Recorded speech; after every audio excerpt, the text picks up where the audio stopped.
for melanated women and men like you. Unfortunately, we have a story, very, very concerning. So I had to bring in my brother, Kareem Johnson. How you doing today, brother? Before we get started, you're muted. I know. Peace and power. What's going on? Peace and power. Yeah, peace and power. Peace being the operative word. Peace being the operative word. Listen. Yeah, we got a lot going on today, man. A lot going on, period. A lot is definitely going on. I brought you in because we have a story with Silento, the rapper who was charged with the murder of his own cousin. And I know that you work with I hate using the word offenders, right? Like folks who have, been charged or have served time. Formerly incarcerated. You can call them Formerly incarcerated, formerly right? incarcerated persons, FIPs, you know?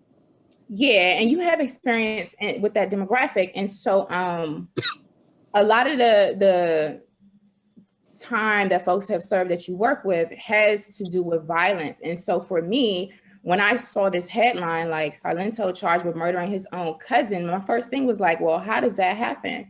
How does somebody kill their own cousin? And so I wanted to have you come into the space to really talk to us about this from also an anger management and a de-escalation perspective.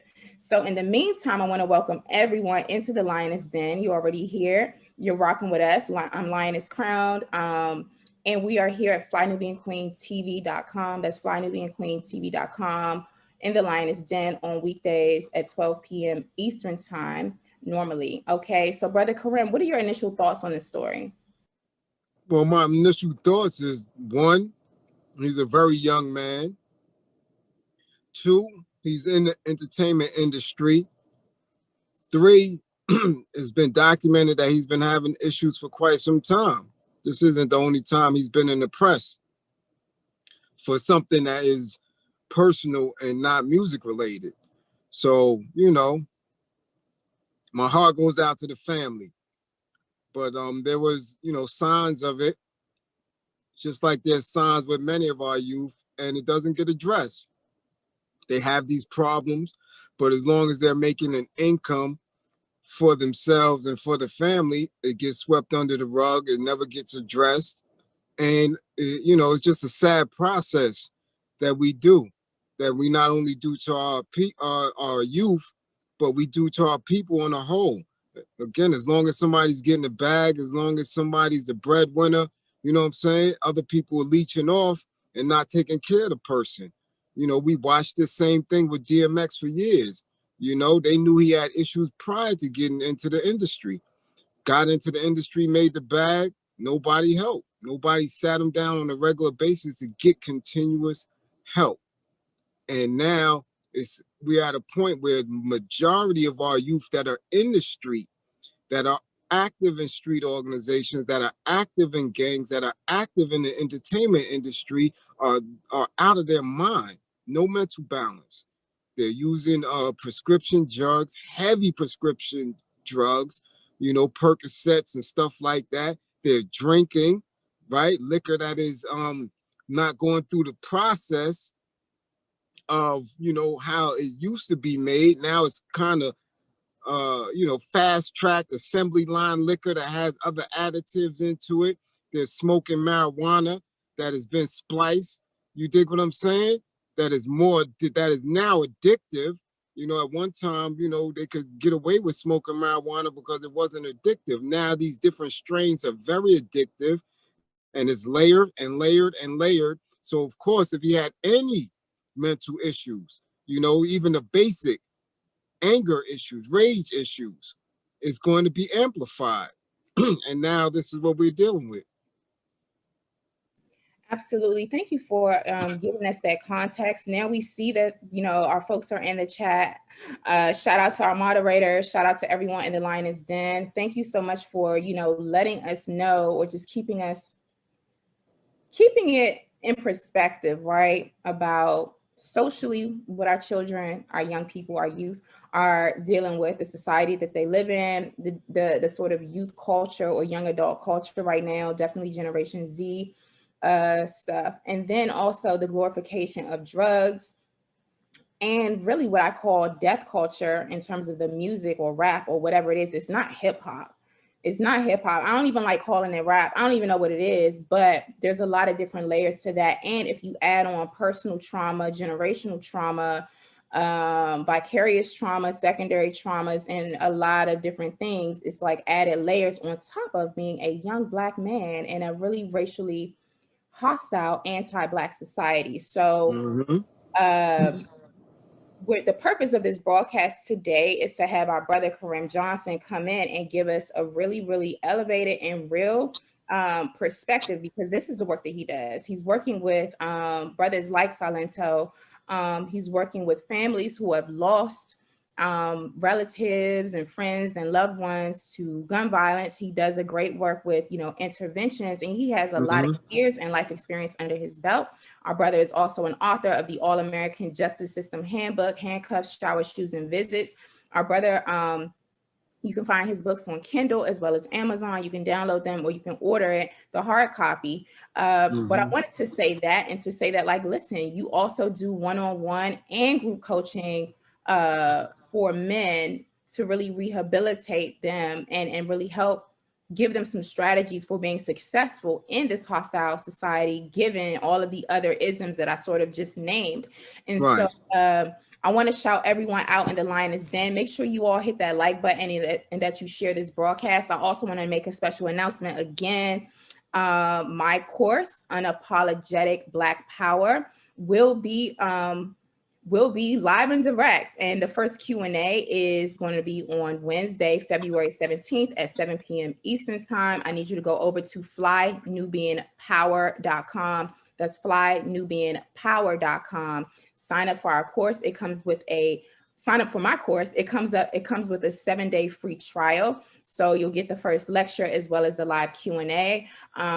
Listen, I'm an educator. I'm generationally, you know what I'm saying? I am an educator, but, also by trade and by profession, I'm an educator also with the expertise in African-American studies.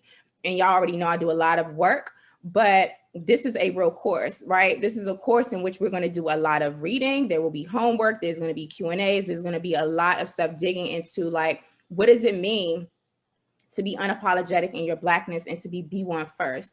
What is it that we need to be thinking about, and how do we codify and make sure that we are being consistent, that we are consistently and unapologetically bucking back on the system of anti-Black racism and replacing it with the system of justice, as Mr. Neely Fuller Jr. teaches us? How do you empower yourselves around that? How do you empower how do we as a community, as a collective, as a village, empower our young people? What are the foundational teachings, right, and concepts of our culture of being unapologetically Black? You know what I'm saying? People say Black power, but actually, what does that mean? How are we empowering ourselves? What is Black empowerment? We're going to dig into all of that. And young people can take this course, of course, but I really want adults to do it, parents as well. So there's going to be multiple opportunities for discourse and for learning. And I'm really excited for this course. Again, it's called Unapologetic Black Power with Lioness Crowned, me, your sister in the struggle. But also make sure you go over to flynubianpower.com, flynubianpower.com, and I'll definitely put the link in the chat in just a moment. I want everyone to share this broadcast because I'm about to share my screen. So let me read this, Brother Kareem. Copyright disclaimer under Section 107 of the Copyright Act of 1976. Allowance is made for fair use for purposes such as criticism, comment, news reporting, and teaching, scholarship, and research. Fair use is use permitted by copyright statute that might otherwise be infringing. Nonprofit, educational, or personal use tips the balance in favor of fair use. So, unfortunately, this is what we got going on. I'm going to share my screen.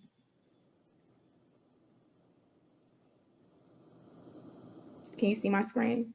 Yes, I see it. All right. So this is from TMZ. They're so damn whack. I don't know, but it's always the #1 trending headline. And for some reason, maybe because they're the feds or whatever, I don't freaking know. They always like have the story first and they get the breaking news. I think I'm going to make an assumption. I don't know. I wonder, I'm being facetious here. I wonder if they are actually law enforcement. But look, it says Silento charged with murdering cousin. Manager claims he's mentally ill. Okay, and so this is Silento. He looks like a little baby, y'all. Looking really young here. Okay, so it says update 8:14 a.m. Pacific time. Silento's managers asking for positive thoughts for the rapper, claiming he's been suffering from a series of mental health illnesses for several years. Okay. So I'm going to go ahead and read this really quickly, and then I'll have our brother chime in. Please, February 1st, 2021 at 10:08 p.m. Please send my client Silento some positive vibrations. Over the past several years, Ricky has been suffering immensely from a series of mental health illnesses. We will continue in his efforts of treatment, but we ask in the meantime the public uplift him and his family in immediate prayer and positive energy.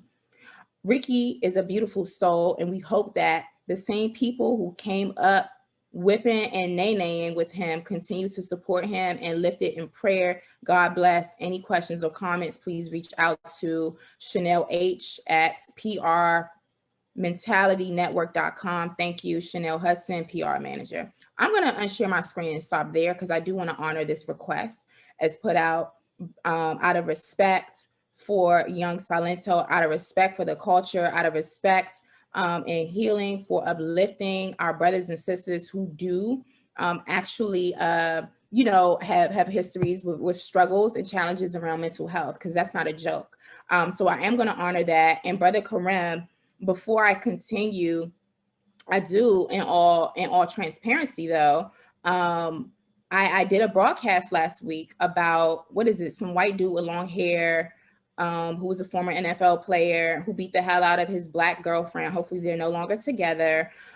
He allegedly choked her, punched her, and strangled her until she was unconscious. And then he's still a free agent, by the way, by the NFL. That's the last I heard. Y'all correct me if I'm wrong, but this white dude, it was on social media making statements saying he didn't take his bipolar meds. And I literally made a whole broadcast saying that Black society is not buying that, and that mental health excuse is not going to fly, because oftentimes when our brothers and sisters in our community have legit mental health challenges, such as, I assume also to be very accurate in the case of our little brother Silento, they don't get any sort of sympathy. They're not seen as victims. They are just seen as like trash and kind of thrown away. And you know what it's like, in terms of the prison system. So I wanted to, in all transparency, so I'm not a hypocrite, but I'm very, very clear that a white man beating the hell out of his girlfriend and trying to kill her and literally choke her out because he told her to bow down to him, and she didn't bow down to him, and then, stood over her allegedly and said, damn, you're not dead yet, and stuff like that. And then to go on to social media, and claim that, oh, I'm so sorry, and white splain and say, oh, it's because I didn't take my bipolar meds. That doesn't fly with me, and that does not fly with Black society. And also, I'm clear that we're not comparing apples to oranges when it comes on to mental health in terms of what them folk do over there and what's needed and necessary in our community. And the reason why, again, I'm framing this very, very clearly, because I am consistent. I am a consistent stand for our brothers and sisters. And mental health is a very, very serious thing. I'm not saying that people who ain't Black or B1 don't have mental health issues. What I'm saying is, in the law or in the court of public opinion, our brothers and sisters are treated differently and held to a different standard than everybody else. And so what we're going to do is we are going to use this time to elevate the conversation around the situation with our little brother Silento, and we are going to send him some positive vibrations here, but then to also get into a real conversation around mental health, the criminal justice system, and rehabilitation. Brother Kareem.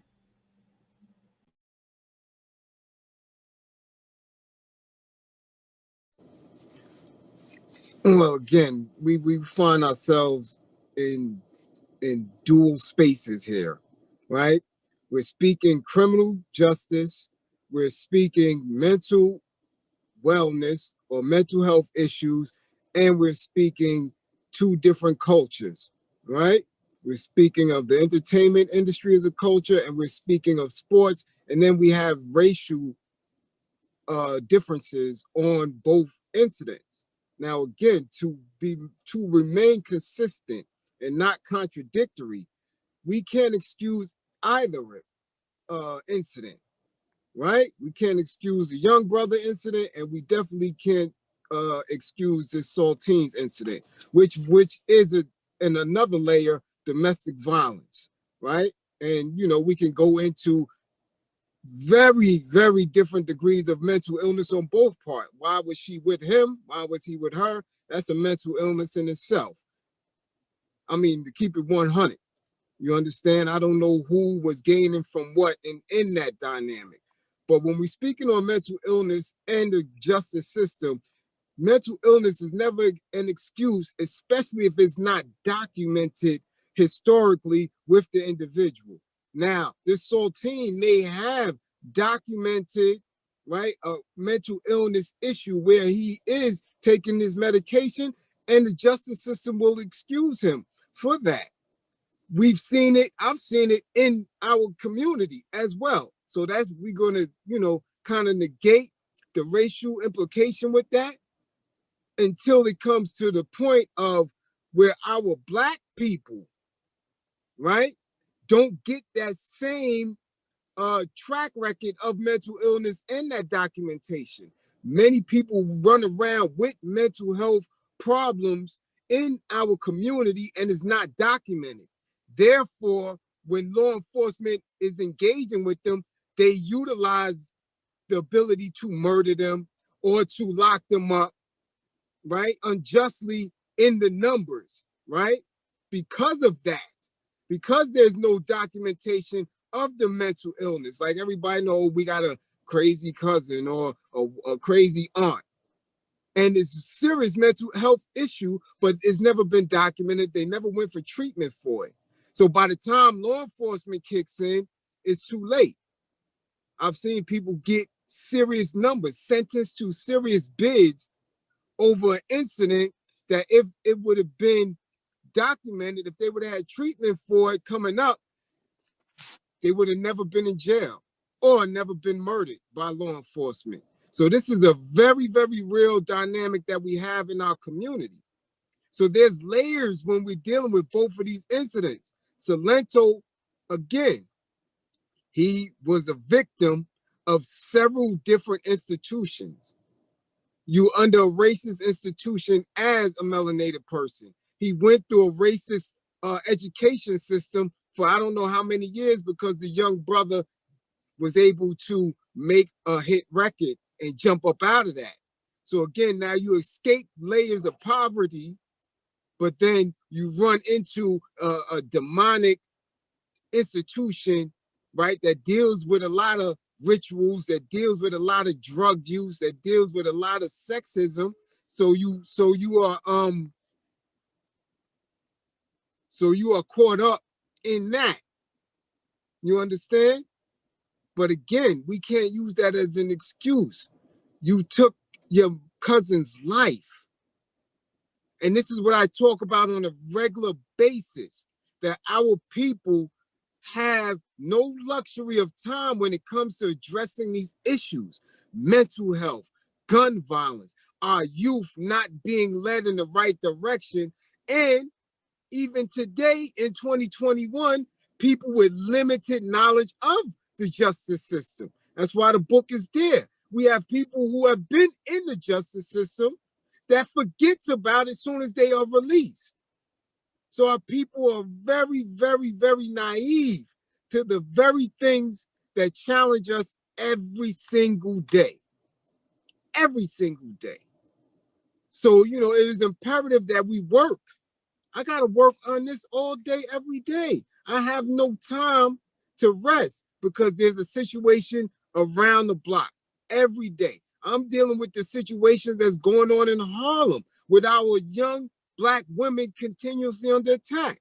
We had another one who was shot down because she defended herself when people accosted her.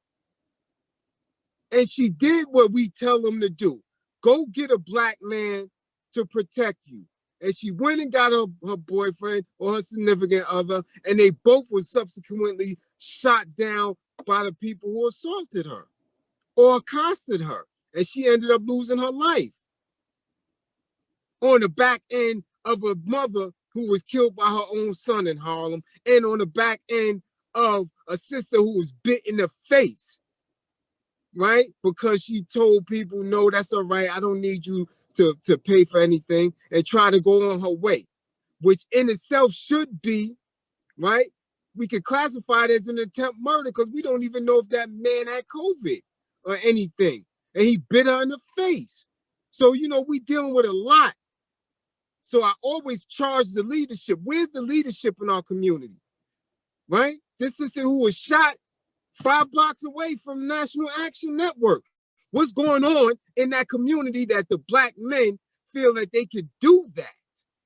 So that is the charge, not of the community. That is the charge of the leadership who say they've been there for decades doing the work. We're the people who came up under that tutelage who claim that they all that. But they're on social media, way in other cities, promoting sweatsuits and bullshit and not working. Not working, but you go around on social media on a regular basis claiming that you are the next, when our communities are continuously getting hammered. Right. Hold on, Brother Karim, let me bring it back to something I just saw in the chat. And first of all, shout out to everyone who's tapped in and tuned into the Lioness Den. I need everybody, make sure you hit the like button right now. Make sure you share this broadcast because, of course, as usual, per usual, our brother is dropping gems. We have a Kid Max in the chat, Brother Karim, who says, man, this sucks. Don't even know what happened, but I already know that man Silento finally cracked. Right. But he also said, this person who's in the chat right now, Kid Max, says, I was about to get signed to the same label he was signed to. A&R told me they had just signed him or whatever. So, you know, this is someone who was, you know, possibly going to be signed to the same label.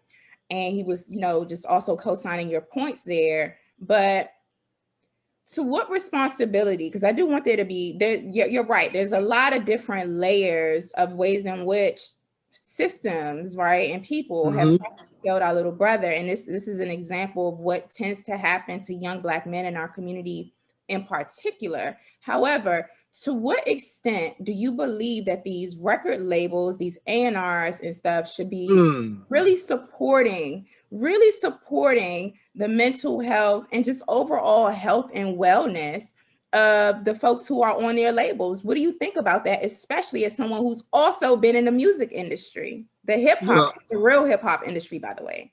Listen, the industry in itself is there just to make money off of you. Your art and creativity is one thing. Once you step into the business of that, that's a whole different world.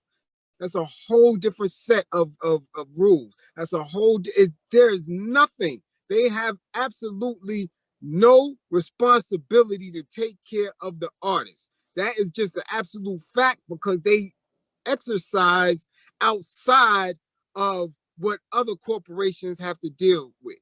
You understand? It's not like General Motors. It's not like working for Intel. It's not like working for Starbucks and things of that nature, where the owner is specifically responsible for the health and welfare of its employees.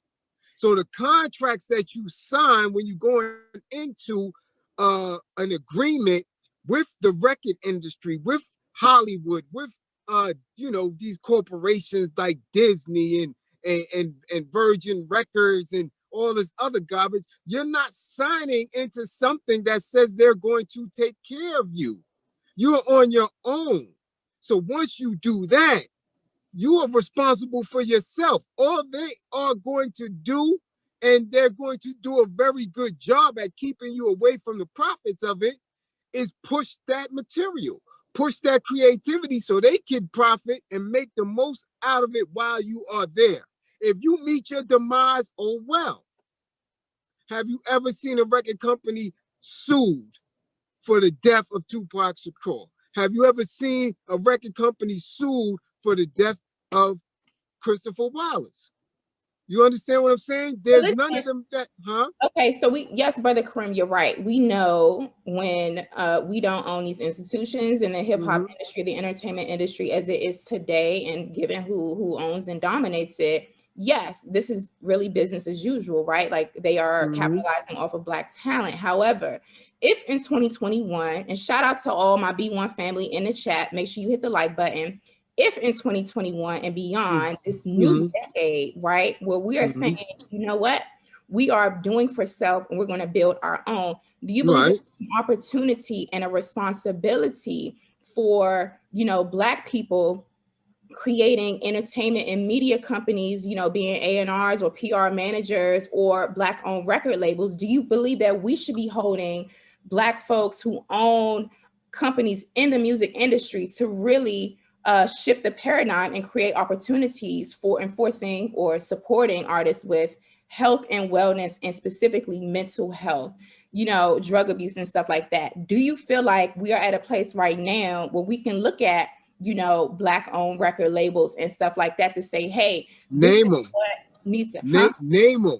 Don't just say it. This is not what I'm saying. I don't know any, but because they don't own them. No, the teens own them. This so is what I'm telling you.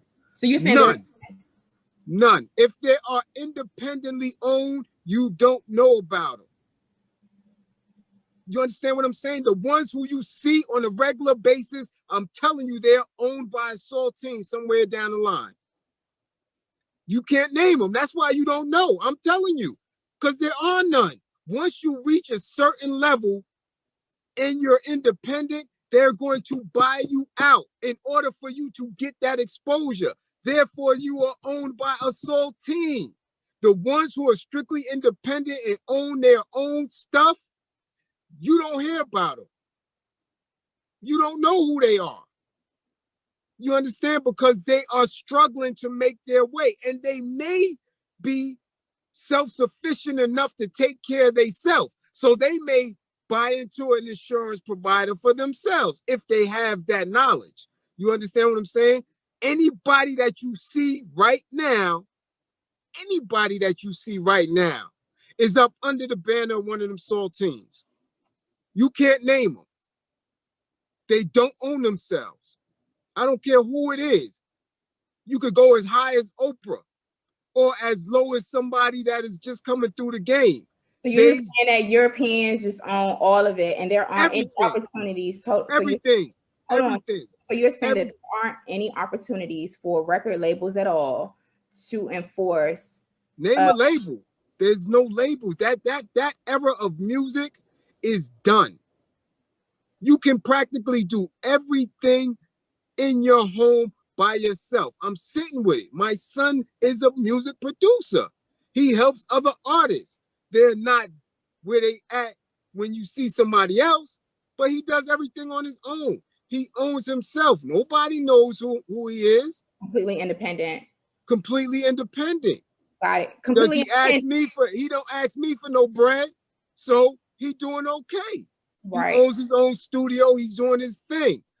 But the minute you see a bubble, a blip of somebody on TV, on Sirius radio, on broadcast radio, and it's continuous and it becomes a hit and things of that nature, they don't own that.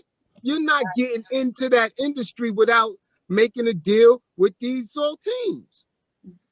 As in white people or Europeans. I'm clear on what you mean, but I'm also mindful of the algorithm as well. Now, if you're tuning into the Lioness Den, I am Lioness Crowned, your revolutionary, unapologetically Black host right here at flynubianqueen.com, the network for melanated people like you. And we're with our brother Kareem Johnson, who is also tapped in and tuned in. Unfortunately, we're talking about rapper Silento, who has been charged with the murder of his cousin. Before we go any further, I definitely want to reset the Lioness Den for the folks who just came in. I'm gonna need you all to make sure you hit the like button, make sure you share this broadcast, make sure you text the word Queens to 31996. That's Queens with an S to 31996. That way you'll get text message notifications when we do go live.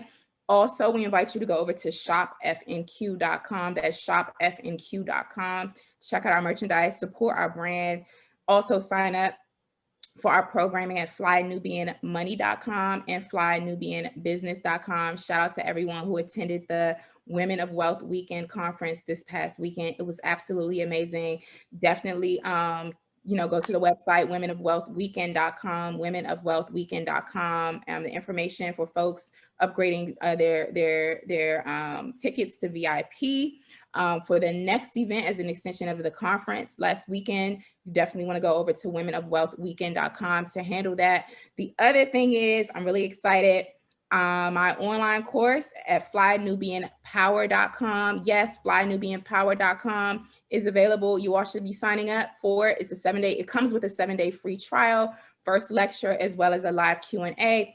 That live Q&A will be on Wednesday, February 7th at 7 p.m. Eastern time. And the course is Unapologetic Black Power with Lioness Crowned. Unapologetic Black Power with Lioness Crown. What are the keys to Black power? What are the keys to Black empowerment? How do we get there? What do we need to learn? How do we get on code and get on code quick? How do we defend our children at all costs? How do we interrupt anti-Black racism and stand in the face of white supremacy powerfully, be it on your job, in your community, dealing with your child's school or whatever. And who are the elders that are still here with us, and who are the ancestors that left a whole blueprint for us to follow in order to survive and thrive in the system of anti-Black racism, and to replace it with the system of justice. So we're going to be doing all of that. Yes, I'm putting on my professor hat, my teacher hat, and we're going to dig into some serious stuff. And this is not just going to be a whole bunch of like dialogue. There's actual readings. We have ways that we're going to measure our success. We're going to set some goals, and we're going to do some action planning, and we're going to be in this together. So make sure you go over to flynubianpower.com. That's flynubianpower.com. Sign up, enroll in the course, and take advantage of the free 7-day trial. Now, Brother Karam, for those also who just came into the Lioness Den as they're sharing and liking this broadcast, I'm going to read the statement. I'm going to reread the statement from Chanel Hudson, who is Silento's PR manager. And if you don't know who the rapper Silento is, he's the one who did this song, Watch Me Whip, Watch Me Nae Nae, right? That all the kids loved, and that went viral several years ago. But this was written on February the 1st, 2021. Please send my client Silento some positive vibrations. Over the past several years, Ricky has been suffering immensely from a series of mental health illnesses. We continue in his efforts of treatment, but we ask in the meantime the public uplift him and his family in immediate prayer and positive energy. Ricky is a beautiful soul, and we hope that the same people who came up whipping and nay-naying with him continue to support him and lift it in prayer. God bless. Any questions or comments, please reach out to Chanel H at prmentalitynetwork.com. Thank you. Signed, Chanel Hudson, PR manager. Now, I wanted to make sure we reset the space with folks who just came in, because that is the focus. How do we, and I'm seeing a lot of folks, be one to everyone in the chat. I'm seeing a lot of folks also in the comments saying it's no excuse. He killed his cousin. There's no excuse. Brother, you're expert as a professional. How do we not excuse what happened and, have a level of accountability? Because we all agree that, like, it is just unacceptable to kill anybody, let alone your cousin. So I am not excusing that, but how do we hold someone with mental health illnesses, according to the PR manager, how do we hold them accountable and still, support their healing treatment and really, see them as a victim of illnesses as well? How do we do that? How do we balance both? Well, people gonna have a problem with having a tolerance, right, and giving an excuse to the young man because of how they view young people and how they view the entertainment industry, right? We have to look at people who have mental illness, and that starts in our home. You understand? That starts early on in school. That starts with somebody looking at it, seeing an issue, and diagnosing it. It has to be excusable because there's a lot of things that we excuse that we really shouldn't. You understand? We really shouldn't excuse when politicians lie to us. We really shouldn't excuse people who galvanize others to say, well, they're B1 and they're really not. And they prove they don't, and they undermine Black women and children. When somebody has a mental health issue, there's a lot behind that. Again, there's a lot of layers to that. You understand? I know this man lost his life, and that's hurtful, and there's nothing that could ever bring him back, and there's no coming back from it. But let's look at the path. Let's look at the path of how we got to that space. And if mental illness wasn't caught before then, you understand? I'm sure I'm not there. I don't know the family makeup. I don't know what he was doing in school. I don't know what adults were around him, but I'm sure that there were signs of it prior to his reaching this point right here. All of us. So that means if we're not going to excuse him, then we can't excuse the community as well. He just got here. How old is he? 22? Well, I mean, he's in his 20s. So again, along the way, right? He had to have some type of upbringing up until he's maybe 14 or 15. Somebody had to see it and catch it and either ignored it or just allowed it to fester. And then once he was able to articulate himself and articulate his creativity to the point that where he got a hit record, now everybody else benefited off of that. Nobody took the time to say, well, you know what, that was a little off. Maybe we need to look deeper into that. Again, we know he lost a lot. And we know that this man lost his life. But again, there's always room to look at it from an analytical perspective so we don't revisit this again somewhere else. We just can't write it off. Yo, it is what it is, throw him in jail forever, and that's a wrap. Because we still deal with it as a community. His fan base is going to deal with it. His family is going to deal with it. The victim, the cousin's immediate parents and stuff are going to feel that. Us as a community going to deal with that. And that's what we don't do. We don't deal with those traumas. And then we relive it over and over and over again without using our intelligence, without being woke and be one and dealing with it. We can't just pack it away and say, no excuse, he's gone, and then that's that. Nah, we got hold on for 1 second, because I want to bring this up. This message is being held for review. Somebody so-called Nat Turner. Mm-hmm. I'm going to read it, Brother Kareem. You respond. You say what you think. I call BS on this mental illness excuses. Only the strong survive in this world. SHIT happens. Dust your hands off and keep it moving. Okay. Again, we don't know who he is or what it is. I'm on social media all day. When something is just blatantly out like that, and it's coming from a point of no understanding that's bordering on ignorance, I block it or dismiss it. Because if we're not going to deal with it from a point of intelligence, you dig what I'm saying? They don't excuse nobody else. If we're not going to excuse ourselves, you dig what I'm saying, to get to a better space, then let's just all go out then. Let's just all go out. You strong, the strong survive. That's what we going at? That's social Darwinism. That is the most white supremacist. I want to know if that's how we're going to give it up, then he or she or whoever's behind that statement don't want any excuse when they are in error. You understand what I'm saying? They don't want the sympathy or the empathy. They don't want to be looked at as such. So let's just keep that same energy when it comes to them. Let's keep the same energy.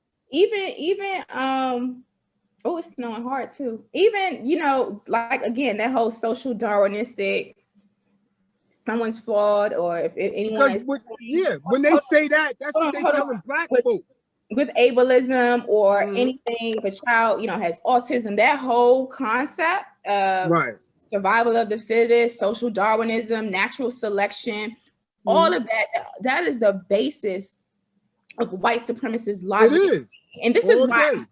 Brother Karim, I'm so excited to teach this course on unapologetic Black power, because people don't even realize how deeply ingrained the white supremacy ideology has in our psyche and the way we see the world, the way we interact with the world and each other, the words we speak, how we speak. And even something as simple as like this, this very, very common statement, survival of the fittest, only the strong survive.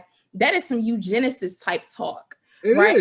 We need to be really mindful when we're saying stuff like that. I'm gonna need y'all to go over to flynubianpower.com and start this course, because we got a lot of work to do. We're talking about getting on code.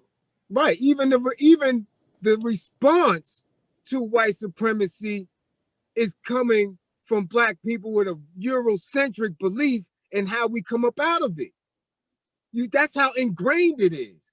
So if it's survival of the fittest, you don't want reparation, you don't want acknowledgement, you don't want to be included in none of that. Survive. Get it how you can get it.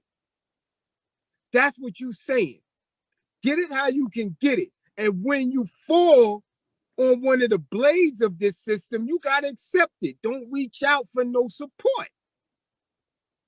So people have to understand what they're saying when they say that. Survival of the fittest, you do right.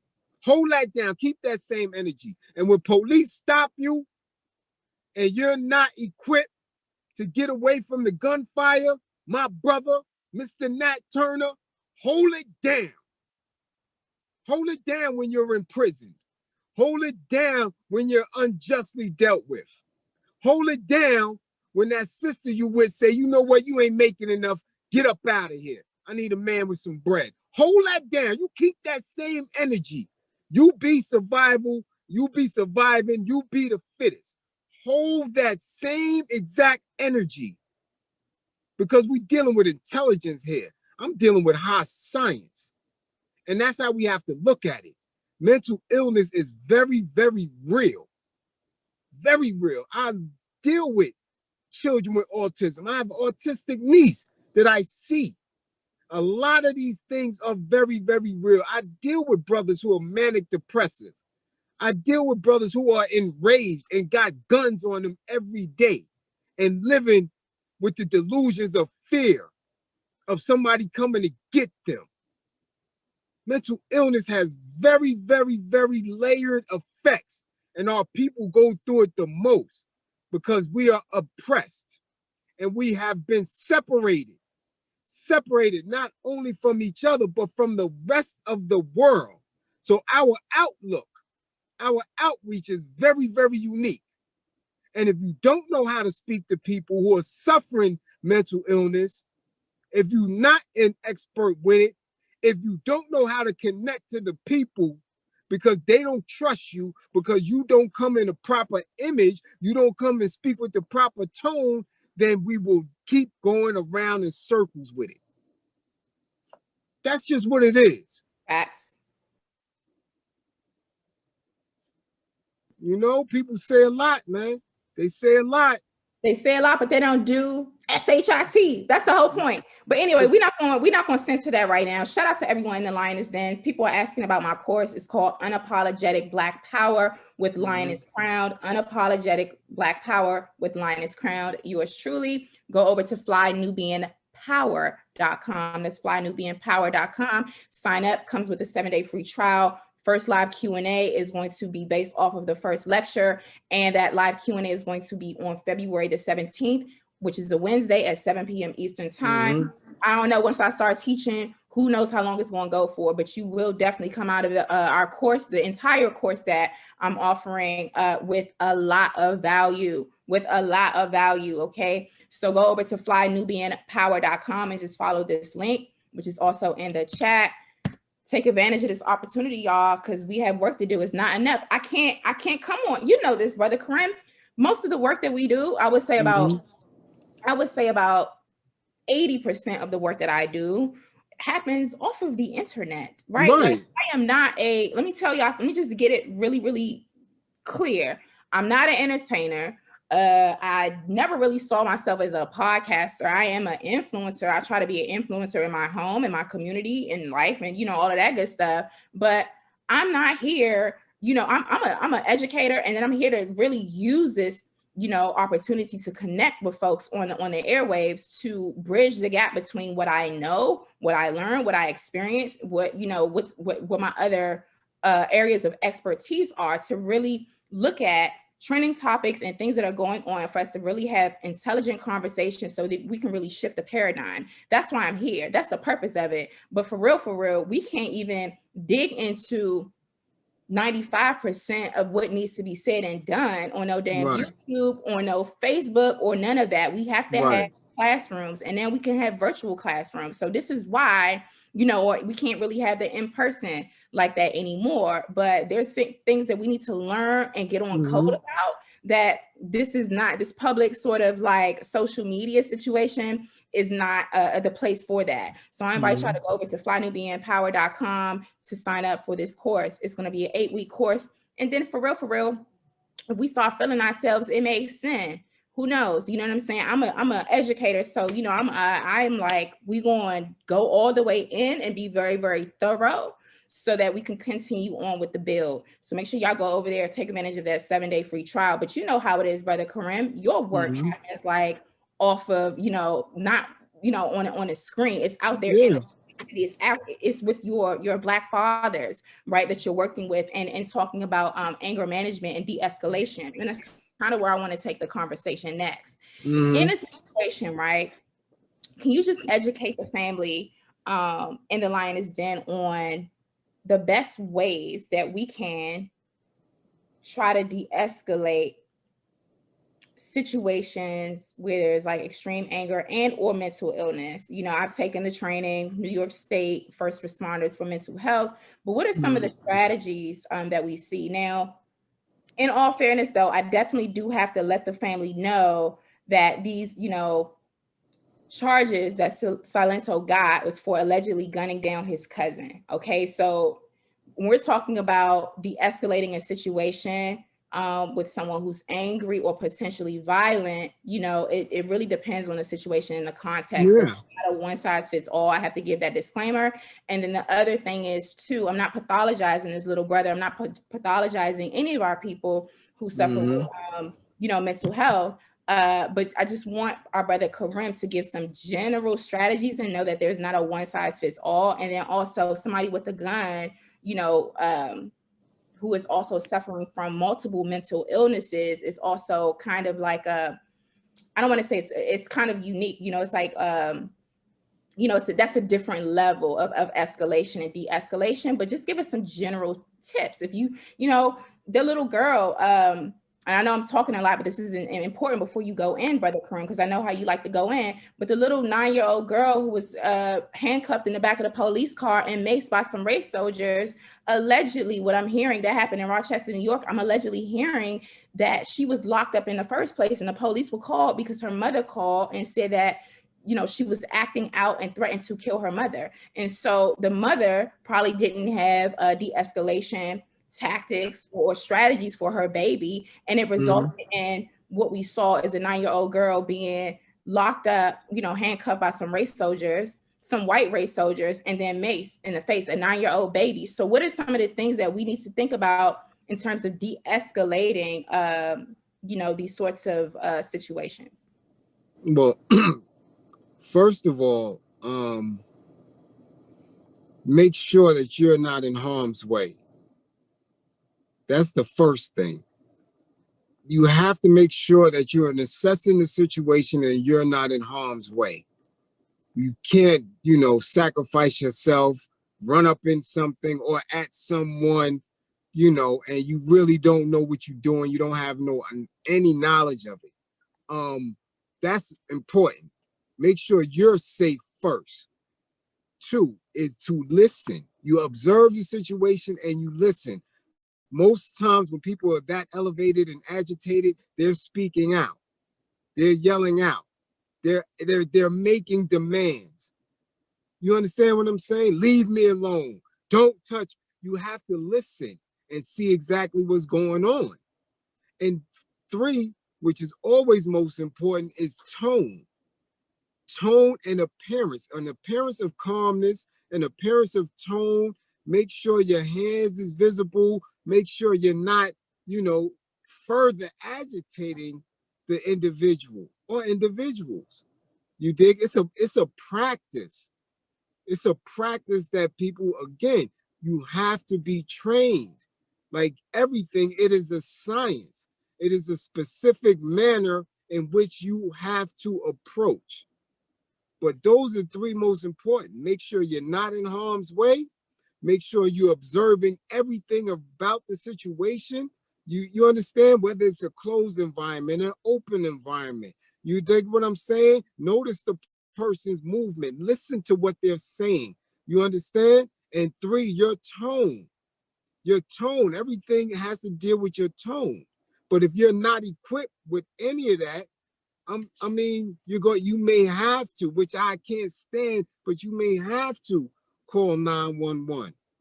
You understand? And that's why our people are always in that precarious position to have to deal with these people who don't care nothing about us and enter into our domestic living areas, our homes, our cars, our person. You understand? Once you activate that, it's very difficult.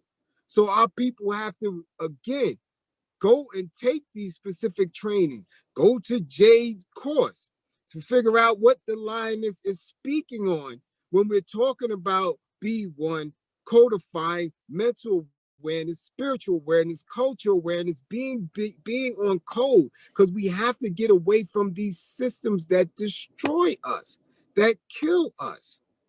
And then everything else can be worked on because we know how to speak to our own people. We know how to do these things, but when you incorporate that other system, it's never good. It's never a good outcome. It's never a good outcome. So these are the things that we should be spending time on, not shaking your butt challenges, not challenges where you're making a silhouette of your ass. You dig what I'm saying? There's time for fun and games, but what are you doing consistently on a daily basis when you say you want to bring yourself out of certain conditions, but your actions, the way you manifest yourself, is totally the opposite? We don't have time to do it. We don't have time to bull. We don't. No time to BS. But our people continuously do it. There's no consistent militancy. So then we become victims of our own truth, victims of our own reality, victims of our own procrastination.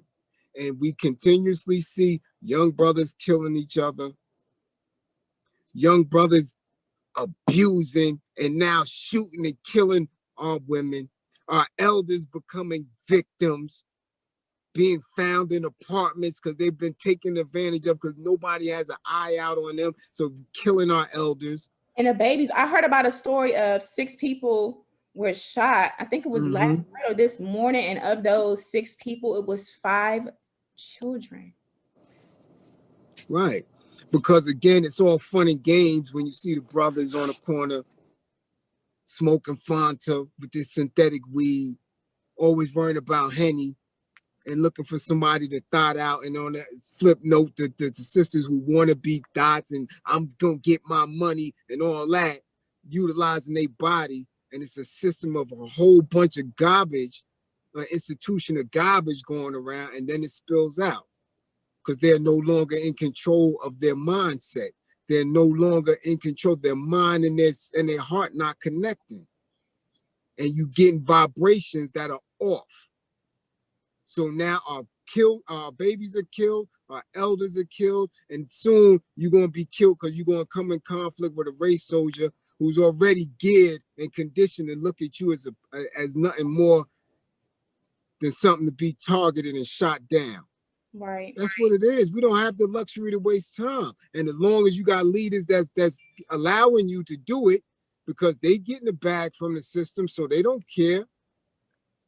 And they know how to play the game and they know how to smile and they know how to present and speak. And they are in alignment with the other leaders who are trying to get the bag, and they're all working to undermine the very people who's supposed to be served, who's supposed to be protected, who's supposed to be healed.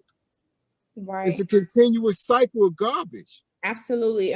We got to wrap up because I literally have another meeting that starts in 11 Yeah, minutes. I got a client that's been hitting me now for anger management for the last 20 minutes. But Okay. again, Yeah, we're gonna wrap this. So I just wanted to I want to thank you, and I also, for the folks who are in the line is then, shout out to y'all.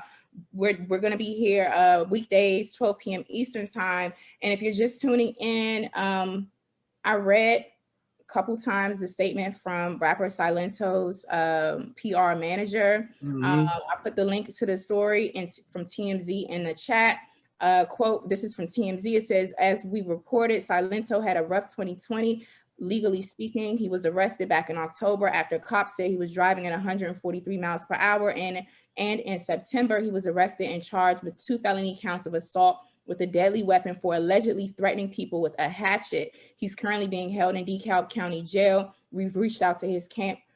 This is what they initially posted on the 1st, and that was before his PR manager made a statement. But what I do want to say is that the PR manager, Silento's PR manager, did state that he has been suffering with mental health illnesses, more than one, for some time. So the request is to uphold him and pray for his treatment and healing. We do send our condolences out to his cousin that he allegedly shot and killed. This is definitely a tragedy. This is a young brother, and this is unfortunate, and I hope that he definitely does get the treatment and the healing that he needs.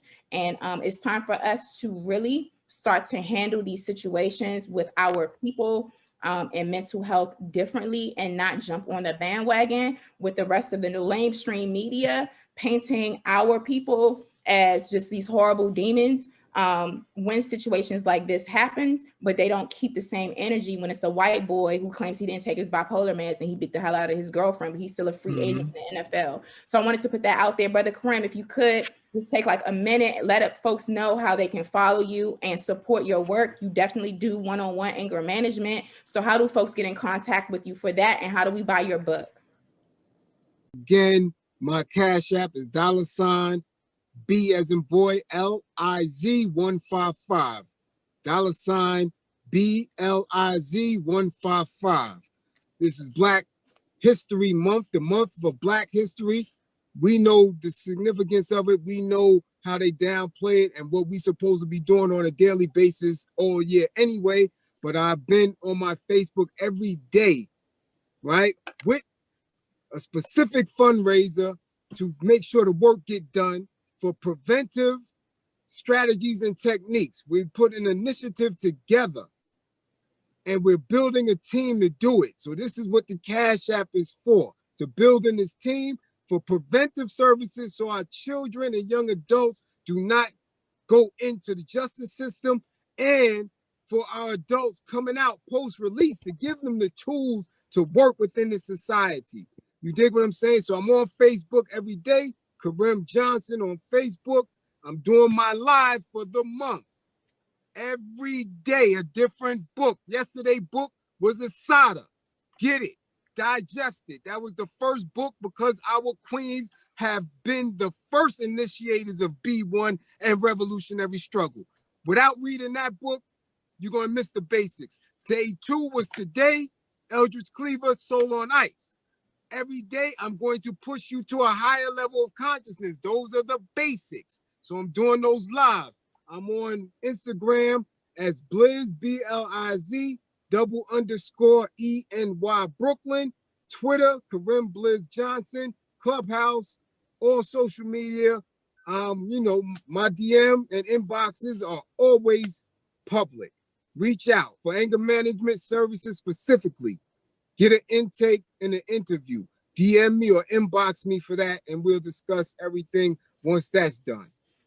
Thank you, Brother Krams. Just getting an alert for my next meeting. I want to thank you for your time. I want to shout out everyone in the Lioness Den again. Sending love and light to Silento as well as his family. And, you know, we do uplift his cousin who lost his life. We uplift him in prayer as well. And we will be back, y'all. We will be back. The Lioness Den is live and in effect weekdays at 12 p.m. Eastern time, FlyNubianQueenTV.com, which is on YouTube. Be sure to text the word Queens to 31996. That's Queens with an S to 31996. Go over to flynubianpower.com. That's flynubianpower.com. Or follow the link in the chat to enroll in my free 7-day trial course, right? But the course is not free. The first 7 days are. Let me back that on that. But go over there and take advantage of the free 7-day trial. Right? Go over and sign up for my course, Unapologetic Black Power with Lioness Crowned. Unapologetic Black Power with Lioness Crowned. First live Q&A is on February 17th, based off of the first lecture, y'all. You don't want to miss it. You definitely want to go over and take advantage of that. Go over to flynubianpower.com. That's flynubianpower.com. Brother Karim, thank you so much. This broadcast is ending, but so is global racism and white supremacy. We will and we must trample this beast through fortitude, preparedness, and collectivism. And always remember that they stole us, they sold us, so they owe us. Until next time, family, peace and Black power.